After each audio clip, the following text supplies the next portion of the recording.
Good morning students, class 4। आज हम Hindi MCB का लेसन 4 पढ़ेंगे, हॉकी। इस चैप्टर में हॉकी के बारे में बताया गया है। हॉकी क्या है, कैसे खेला जाता है और भारत ने हॉकी में क्या क्या किया है। हॉकी हमारा राष्ट्रीय खेल है। इसका जन्म हमारे देश में हुआ था। यानी कि हॉकी हमारा, जैसे नेशनल फ्लावर होते हैं, नेशनल बर्ड होते हैं, उसी तरह से अगर हमसे पूछा जाए हमारा नेशनल गेम कौन सा है तो वो हमारा होगा हॉकी। इसका जन्म हमारे देश में, यानी कि हॉकी का जन्म भारत देश में ही हुआ था। पहले ये केवल भारत में प्रचलित था, लेकिन अब ये अनेक देशों में खेला जाता है। पहले हॉकी का जो गेम था वो सिर्फ भारत में ही खेला जाता था, लेकिन अब दूसरे देशों में भी इस गेम को खेला जाता है। सन 1908 में इसे ओलंपिक खेलों में भी शामिल लिया गया था। और इसे ओलंपिक खेलों में कब शामिल किया गया था? सन 1908 में। अब हॉकी का जो खेल होता है वो दो टीमों के बीच खुले मैदान में खेला जाता है। प्रत्येक टीम में 11-11 खिलाड़ी होते हैं। हॉकी के खेल के लिए कितनी टीमों की जरूरत पड़ती है? 2 टीमों की, और ये हमेशा खुले मैदानों में ही खेला जाता है। इसमें जो टीम होती है, हर टीम में 11-11 खिलाड़ी होते हैं। इसका मैदान 91.40 मीटर लंबा और 52 से 56 मीटर चौड़ा होता है। हॉकी के मैदान की लंबाई कितनी होती है? 91.40 मीटर और इसकी चौड़ाई 52 से 56 मीटर। इस खेल को खेलने के लिए किन किन चीज़ों की जरूरत पड़ती है? इस खेल में गेंद, हॉकी, चुस्त ड्रेस, कैनवास के जूते, झंडियाँ, गोल के खंबे, तख्ते और गोल की जालियाँ आदि चीज़ें काम आती है। अब ये सारी चीज़ें इसको खेलने के लिए काम आती है। मैदान के 2 भाग होते हैं। जो जितना बड़ा मैदान होता है उसको 2 भागों में बांट दिया जाता है। प्रत्येक भाग में अलग अलग टीम होती है। मैदान के दोनों ओर गोल होते हैं। दोनों दल के खिलाड़ी मैदान में हॉकी के साथ खड़े होते हैं। निर्णायक के बुलाने पर दोनों दलों के कप्तान मैदान के बीचों बीच पहुंच जाते हैं और वहां टॉस किया जाता है।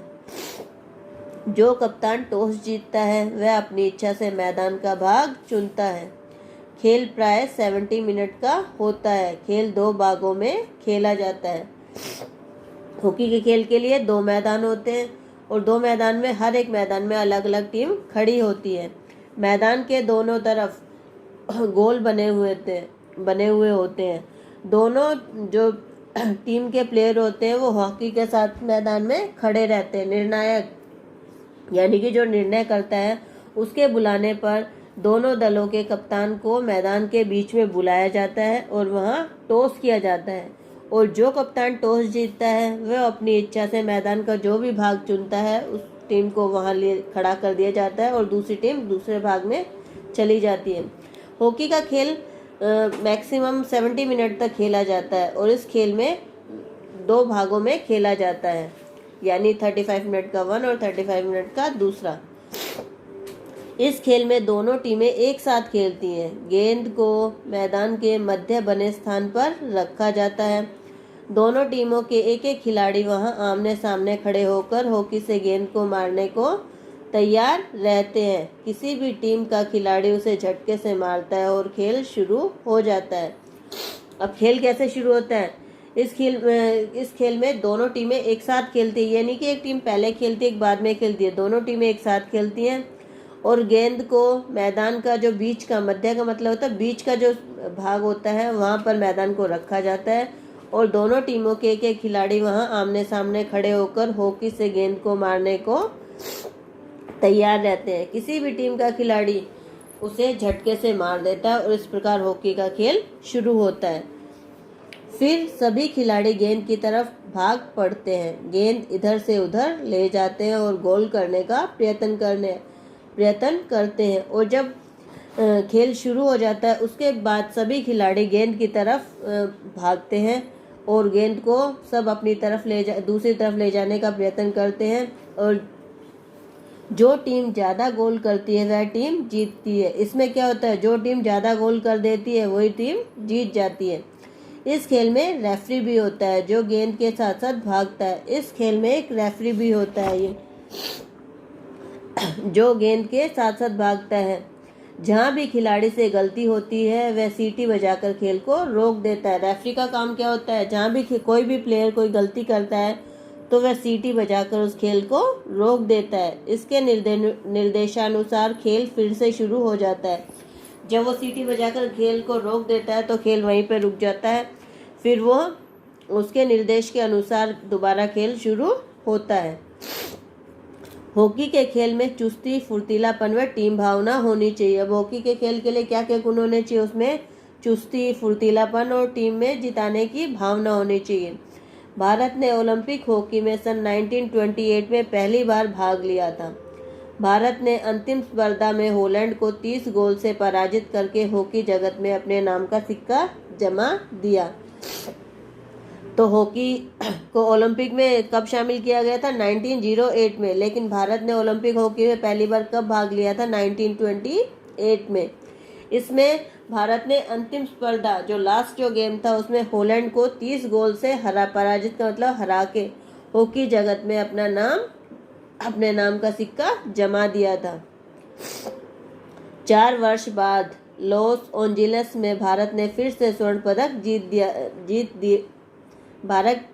पदक प्राप्त किया था। इसके 4 साल बाद भारत ने फिर से सोने का पदक प्राप्त किया था। भारतीय खिलाड़ी ड्रिबलिंग में कुशल थे। ड्रिबलिंग का मतलब होता है गेंद को एक स्थान से दूसरे स्थान पर ले जाने में। सन 1936 की भारतीय हॉकी टीम के कप्तान मेजर ध्यानचंद को हॉकी का जादूगर कहा जाता है। अब हमारे देश में हॉकी के जो कैप्टन बने थे मेजर ध्यानचंद, उनको हॉकी का जादूगर कहा जाता था। स्वर्गीय ध्यानचंद जी के नेतृत्व में हमारी हॉकी टीम लगातार स्वर्ण पदक प्राप्त करती रही है। और उन्होंने जब हमारी टीम का नेतृत्व का मतलब क्या होता है, उनको नेता के रूप में यानी कि उनको कैप्टन के रूप में जब चुना गया, उन्होंने हमारी हॉकी टीम को हमेशा सोने का पदक ही दिलवाया। अब वो स्वर्गीय यानी कि अब उनका देहांत हो चुका। एक बार जब उनके पास गेंद आ जाती थी तो वह उनकी हॉकी से अलग नहीं होती थी। एक बार जब वो गेंद को पकड़ लेते थे तो वो गेंद उनकी हॉकी के साथ ही चलती जाती थी। वे गेंद को गोल में लाकर ही रहते थे। वो उस गेंद से हमेशा गोल ही करते थे। उनके होते हुए किसी अन्य टीम का खिलाड़ी इस खेल में आगे नहीं आ सकता था। जब वो गेंद से खेलते थे तो कोई दूसरा खिलाड़ी उनके आगे आने की हिम्मत नहीं करता था। कहा जाता है कि एक बार आयोजकों ने ध्यानचंद के असाधारण खेल को देखकर यह प्रश्न उठाया कि इनकी हॉकी में चुंबक है।